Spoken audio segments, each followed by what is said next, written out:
अकलूजच्या सभेमध्ये विजयसिंह मोहिते पाटील शरद पवार गटामध्ये प्रवेश करणार असल्याची माहिती सूत्रांनी दिली आहे। माढ्यामध्ये आता राजकीय घडामोडींना वेग आल्याचं चित्र पाहायला मिळतंय।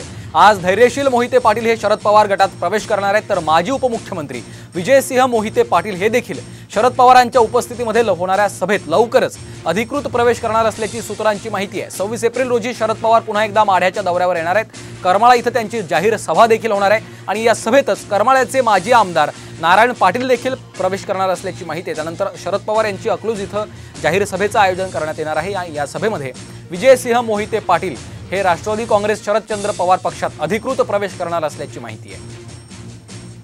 भारत नागणे आमचे प्रतिनिधी सध्या फोनलाईनवरून आपल्या सोबत जोडले गेलेले आहेत। भारत, विजयसिंह मोहिते पाटील आता लवकरच शरद पवार गटामध्ये प्रवेश करणार असल्याचं कळतंय, काय नेमकं घडतंय माढ्यात? माढ्यामध्ये आज दिवसभर मोठ्या राजकीय घडामोडी घडतायत। स्वतः शरद पवार आज विजयसिंह मोहिते पाटील यांच्या घरी स्नेहभोजनासाठी आले होते। विजयसिंह मोहिते पाटील, सुशीलकुमार शिंदे साहेब आणि शेकापजी जयंत पाटील हे 3 प्रमुख नेते या ठिकाणी उपस्थित होते। आज यामध्ये करमाळ्याचे माजी आमदार नारायणबा पाटील यांच्या भेटी दरम्यान झालेल्या चर्चेनंतर 26 एप्रिलला शरद पवारांची करमाळ्यात मोठी सभा होते।